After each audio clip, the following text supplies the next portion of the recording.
you awaken in the dilapidated temple, a place that's so tranquil you even put your sword away as you head inside, so no longer will you accidentally R2 your only friends to death. Here, you can rest, upgrade your prosthetic arm, improve your healing, and if you need an ego boost, you can even kill this guy over and over again to practice your abilities. And honestly, you're going to want that practice. Courtesy of Activision, I was flown out to From Software's office in Tokyo with a bunch of people who are all really good at Souls games. And every single person I talked to agreed, Sekiro is tough. Tougher, we think, than the Soulsborne games that came before it, and your skills don't translate as easily as they have in the past. The most difficult thing by far is weaning yourself off the dodge button, because in addition to movement, there are now 3 avoidance buttons you have to be mindful of at all times. Jump over sweeps. Oh Dash shit! away from perilous attacks. And most importantly, deflect. Deflect everything else by tapping block at the perfect moment. This will result in a high pitch that deals posture damage to your enemies. Case in point, the first mini-boss you face, General Naomori, will test whether you're still playing this like it's a Souls game. As you can probably tell from my dodges, I forgot this isn't Ninja Souls, it's something else entirely. If you were there, playing with us in Tokyo, and if you looked around the room about 1 hour into our play session, you would have seen what people were going through with the Chained Ogre. Actually, since we all shared our footage, let me give you a perfect idea of what people were going through with the Chained Ogre. Turns out, the best thing to do here is to take a step back and listen.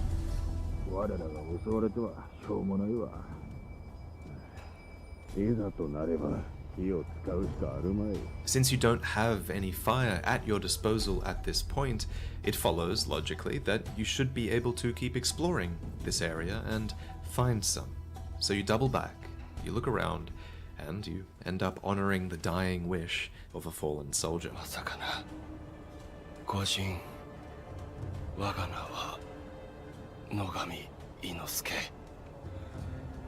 Spoilers, Dan's game. Hey, you guys could just leave. I'm watching it. 平田家の老頭だった。どうかそこのあばら屋の老婆の様子。まあよい。せがれよ。この鈴をそなたに託そう。若様のことを案じ作った守り鈴じゃ。Offer this young lord's bell to the great Buddha, and he will stir your thoughts, awakening old memories from their slumber. And so you awaken at the Hirata Estates 3 years ago. It's the year of the Dragon Spring pilgrimage, and thieves have abducted your divine prince. Herein lies the first split path in Sekiro, something that occurs surprisingly early, actually. The paths are difficult in either direction, and it's good from a design perspective to offer these 2 paths early, because it means that players can go a different way when they're struggling with the other. God, The this game Hirata looks so cool. Estates are a sprawling maze of corridors and short walls. It's an incredibly horizontal area without too many vertical high spaces to traverse. So this presents an interesting design problem for the devs, because unlike in previous games, Sekiro can just hop over all of these walls, meaning it's difficult for them to design a consistent linear experience here, because every single one of you is going to go a different way when you play this. As a result, it's super easy to get lost, but they've thought about this, because there are new ways to get your bearings. You can eavesdrop, there are plentiful NPCs to talk to, and even enemies just exhibit more human-like behavior, like huddling around the fire and drinking. The level quickly becomes memorable as a result of all this, and the more you remember, the more difficult encounters you can avoid. Eavesdropping also gives you goals and objectives that aren't just kill enemy, move forward. No, Sekiro is about discovering enemy weaknesses, and prosthetic weapons are the tools by which you get to do that. So, you begin to eavesdrop for clues.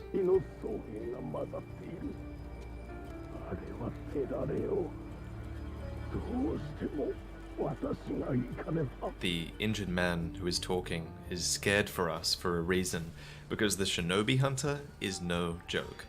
I'd say this fight and the sequence leading up to him was the hardest thing I managed to overcome in my playthrough. This is the fight that made me realize that the shuriken arm is a great prosthetic, as they allow you to interrupt the deadly combos of fast, agile enemies, and they allow you to get your own attacks in instead. And this is why discovering prosthetic weapons is genuinely exciting, because they're actually genuinely useful, and it's wrong to think of them as just simple combat aids. Instead, they're utility items. They help you take down enemies that have certain weaknesses. Take the shielded enemies, for example. I'd rather commit Sudoku than fight them without the loaded axe. Seriously, look at this. And once you discover the flame cannon, you now have the advantage over that ogre that was blocking our original path. The chained ogre, the shinobi hunter, the general, they're all mini-bosses. Isn't it? All mini-bosses drop use fire. prayer beads. Take 4 prayer beads to a checkpoint and you can boost. I thought the ogre was supposed to get burned. I don't know. It punishes players who don't engage with the enemies in a level. So it's not advisable to just run past. He all the did? Where? Thanks for Am I streaming so blind? much random and unknown games. Because of you I did buying a lot of them and playing them. Like Last Day, A Dance of Fire and Ice, or Shell Shock Live, Cluster Truck and many more. Thanks dude. Shizu, there's a lot of good gems out there. Blind AF? Really? I'm sorry, I'm gonna go now back have and look at The it. advantage over Oh, yeah, at the beginning he is burning. Fuck, I was looking for him to do some sort of fire animation. that ogre that was blocking our original path. The chained ogre, the shinobi hunter, the general, they're all mini-bosses, and all mini-bosses drop prayer beads. Take 4 prayer beads to a checkpoint and you can boost your health and your posture. So the fact that this is how you increase your health significantly punishes players who don't engage with the enemies in a level. So it's not advisable to just run past all the enemies in a level and die and resurrect and keep going. You shouldn't do that. A surprisingly good perk of dying twice though is if you're caught off guard by something that's kind of cheesy, like for example hearing a cannon fire at you and only having a second to react, then the cheesiness of this death is kind of forgotten instantaneously, as you can rise again to take revenge. On your second life, you can grapple up there, get in this guy's face, and get smacked in the face with his cannon.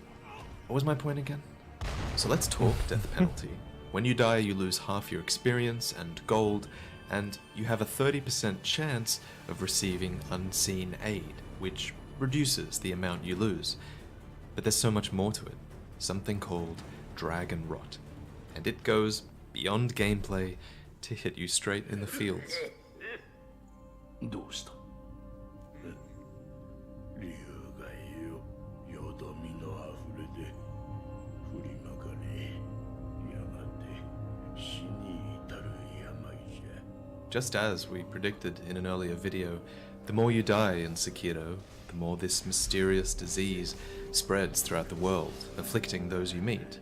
Right now, we've afflicted the sculptor and a scared maid with rot essence, and even Emma, the prince's healer, has little idea of how to treat it. その理由がよ治す術はわかりません。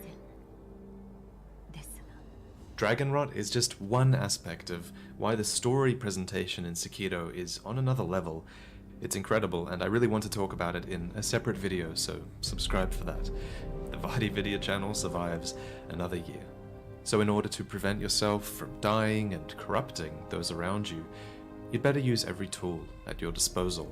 And the one that's available to everyone from the very beginning is stealth. This game looks so cool. Whoa. Terrifying snake sequence aside, which I won't spoil, you never really get the sense that stealth is mandatory. There's never an instant fail state if you're spotted, for example. Instead, you just miss out on the opportunity to get a free kill or two. That said, one criticism I had was that killing a sequence of enemies, one after the other in a group, using stealth was pretty tough, because your kills aren't exactly silent. What you're seeing here was one of my many failed attempts to take out Juzo the Drunkard and his incredibly annoying band of warriors. Holy shit. Juzo and his troop, in fact, are so difficult that From Software actually sees fit to give you an NPC assistant during the fight.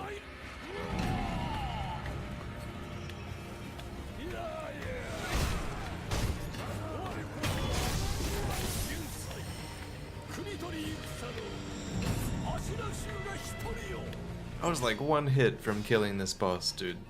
You guys agree we can blame the camera on this one? Right? Juzo got a little bit too close for comfort here. That is a big fucker. Twitch streamer Lobos did manage to kill him. Oh, and Lobos. He did it by splitting up the troop of enemies and re-establishing stealth by hiding for a little while after he killed one. This is evidence that it is possible, but clunky, to re-establish stealth and to take out enemies one by one. One thing that gives me hope for stealth, though, is that there are options for improving your passive stealth, and there's even an ability that allows you to re-establish stealth when you execute from behind. Blood Smoke. Just look at how sick this looks. Oh. So the stealth experience probably gets a lot better if you spec into it, which brings us briefly to skill trees. After reliving the past in the Ashina estates, you recall the shinobi you once were. This is the shinobi esoteric text, and it unlocks the shinobi skill tree. There's two more trees that we know of, one called prosthetic and one called samurai, and these help to shape the way that you want to play. There's so much to dive into, honestly, regarding the systems of Sekiro, so honestly, you should keep an eye out for this video, where we explore the upgrade systems and the hub of Shadows Die Twice. As we wrap up, I think if there's anything to take away from this video, it's that there has been a fundamental shifting of skill floors and skill ceilings. A skill floor is the minimum skill you can exhibit and still get through the game. In Souls games, for example, you can summon help.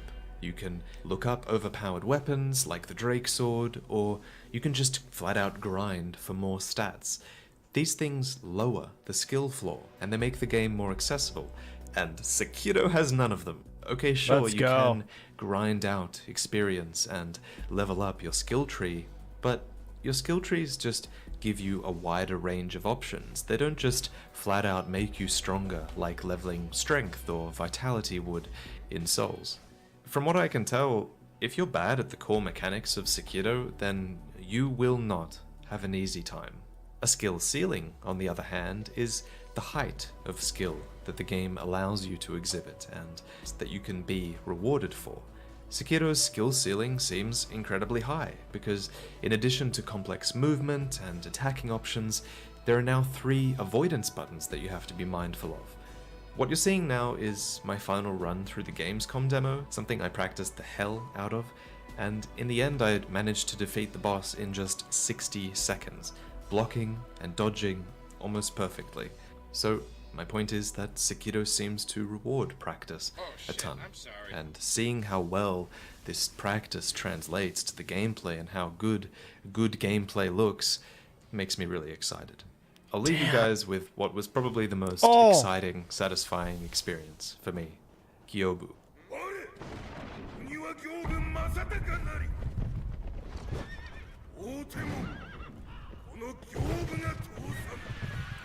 Kyobu is cinematic. He makes full use of this enormous arena while also managing to be solid from a gameplay perspective. And usually it's really difficult to strike a balance between these two things. If this was a Souls boss making use of a giant arena, him charging towards you would strictly be about rolling out of the way in your full plate armor, and then you would have to take a year to close the distance between you so you could attack. Think of Midir, which is one of the most tedious bosses in the Souls series for this very reason. Instead, the genius of the deflect system is that Gyobu's offensive charge is an opportunity. By deflecting it properly, you don't just avoid damage, you deal posture damage.